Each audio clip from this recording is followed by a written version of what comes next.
Lagos has seen many live and die for its power and control, but there was none like Madam Efunroye Tinubu. I don't know if I pronounced that well in Yoruba. This woman held commerce and politics in Lagos in the palm of her hand. But who was she? I am Joadri, and it is time for another Africa's Untold, and it is about one of Africa's largest city, Lagos. If you are in Lagos, then you must have heard, at least you must have heard of Tinubu Square on Lagos Island. But did you know that that place was named after a woman, Tinubu Efunroye? She was born around 1805 or 1810. Her father's name was Olumosa, an Egba man who was originally from the town of Ido. Her father was a worshipper of Obatala, the Yoruba creator god and the god of purity. Hence the Efun in Tinubu's name, as Efun is white chalk, a symbol of Obatala. While her mother, Iyalode, was a mix of mixed ancestry. Okay, so where's all this information leading us to? Wait. Iyalode, her mother. So I'm not sure I'm pronouncing that name well, or Yoruba people forgive me. The name is on the screen right now. Iyalude's mother, Osunsola, Madam Tinubu's grandmother, was a trader. She sold herbs, roots, and skins. Because of that, she was very affluent and often went to Badagry coast by boats for trade. Her daughter would escort her daughter, that's Madam Tinubu's mother. It is also allegedly during one of these Osunsola's trip, Madam Tinubu's grandmother, one of her trips, that her daughter Iyalode went into labor and gave birth to Madam Tinubu. This is why she was named Osun Tinubu, since it was believed that the Osun goddess, the goddess of the Osun River, that they were traveling on to the Badagry coast, had provided them with a daughter. Now, names are very important in most of African culture. Now, she is the only known daughter of her father. So if you know more of this story, please put the gist down on the comment. So in 1821, she was a young girl, and this was the time where the Egba and Owu regions were plunged into war when the Owu kingdom fell as part of the larger Yoruba wars that was happening. So many towns, including Ijokodo, were destroyed, and their family had to flee to avoid being captured and enslaved, as many Egba people and Owu people were captured and enslaved. So eventually, under the leadership of Sodeke, they moved to the new town of Abeokuta in 1830. By this time, she had already married an Owu man and had had 2 sons. We're talking about Madam Tinubu. Not too long after, Iyalode died, and shortly after, her mother died. Her grandmother died first, then her mother died. Tinubu's own husband, the Owu man she married, also died. Imagine all these losses in one session. Remember I said Tinubu's family ran away so that they would not be enslaved. Now, how did she then become a slave trader herself? Or should the question be, why then did she become a slave trader? And also because Madam Tinubu, who was running away from enslavement trade, now became Madam of the trade. Now, so what happened after her husband died? She then remarried the exiled Oba Akitoye Ajosun in 1833. The marriage paved the way for her acquisition of economic and political power. So sometimes marry correctly. She moved to Badagry, where she fully utilized her husband's connection to build a successful empire, trading with salt, tobacco with the Europeans in exchange for the enslaved captive from Abeokuta. Now you can imagine that. The very violence the family fled from, now she's building an empire based on that. So when her husband Adele returned to his throne in 1835, she moved to Lagos. Unfortunately, Adele died 2 years later, making Madam Tinubu a widow for a second time. One must start asking what is happening. Quick one. When I first heard the Madam Tinubu story, it was painted like she married 6 husbands at once. But now we can see that her husbands were the ones dying and leaving her to be widowed. But at this point, one must really ask, why are they all dying? Let us continue our story anyway. What did she do next? She ensured Adele's son, Oluwole, was made the new king. Thereafter, she married his military advisor, Yesufu Bada. By this time, she had expanded her trade to include palm oil and firearms, which amplified her wealth during the Yoruba wars in 1840s and in 1850s. She is Madam Capitalist Tinubu. I'm beginning to think that her marriages were strategic. What do you think? Share your comments beneath if you know more about this story. But death was not done knocking on her door. Oba Oluwole of Lagos died in the most bizarre accident while lightning triggered an explosion in his palace where he stored all the gunpowders. This happens when you dine with the devil. Anyway, the building and Oluwole's body were blown into pieces, and the king could only be identified by the royal beads that adorned his body. Was it really an accident? Who else was in the palace? Or they couldn't save him until he was burnt? Anyway, what part of the palace did they store the gunpowder? Why are they even storing gunpowder in the palace? Was Oba Oluwole part of those who went to war? Where was Tinubu herself? Oh my god, the questions here. This is a film ripe series because the questions going on in my head now. But let's move on to what Tinubu did thereafter. Madam Tinubu made her brother-in-law Akitoye king after the accidental death of King Oluwole. Now, this redefines that saying that behind every successful man, there is a woman. No, behind many powerful puppets, there could be a woman. She was greatly rewarded by the newly enthroned King Akitoye, who gave her ownership of valuable stores in downtown Lagos. So is this economics and politics clashing? I don't know. Mind you, kingmakers would have invited Prince Kosoko to become Oba, but his whereabouts were known. And a fight between Eletu Odibo and Kosoko prevented the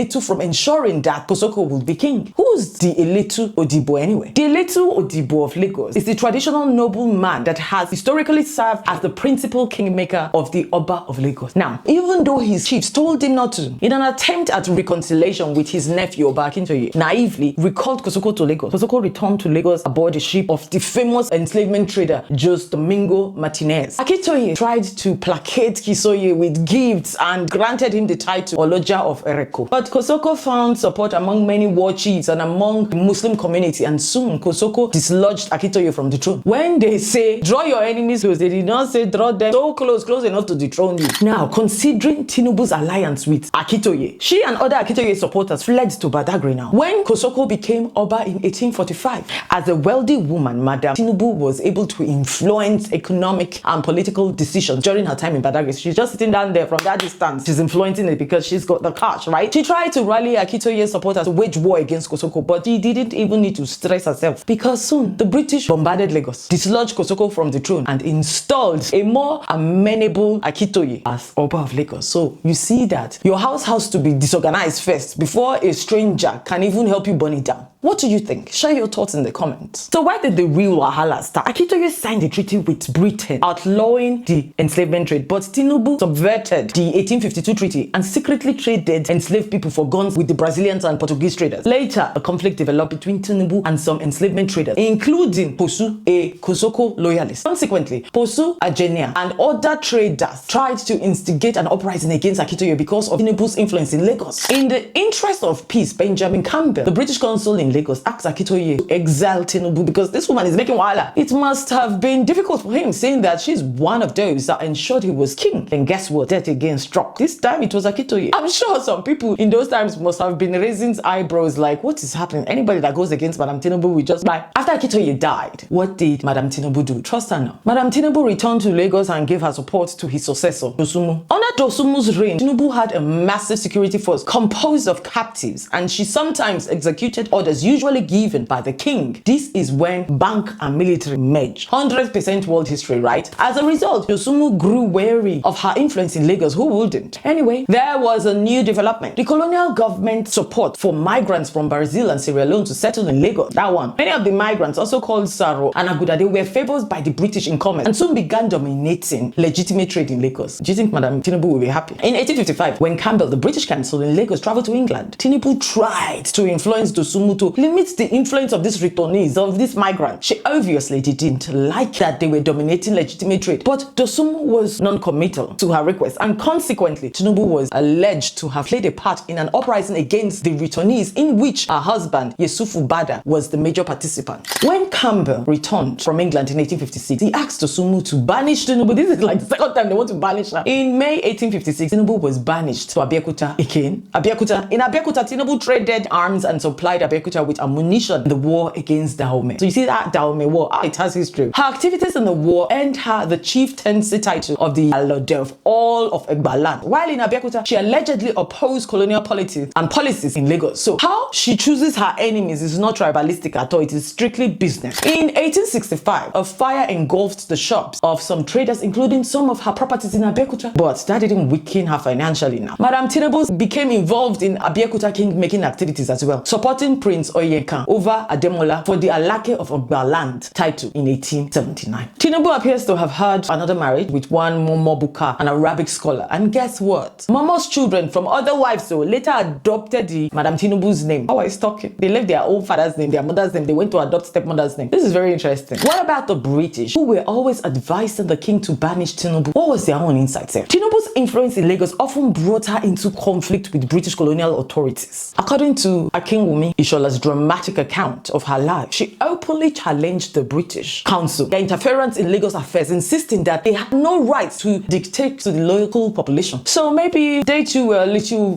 rattled by her and decided it was best to avoid her now. Death came in 1887, and this time it was Tinubu herself. No matter how powerful, her date is coming. She's buried in Ojokodo quarters in Abeokuta. So why did she end up trading enslaved people when she and her family ran away from that very terrible violence? Could it it be that she was power drunk? Share your thoughts. Without saying, well, that was what they were doing back then.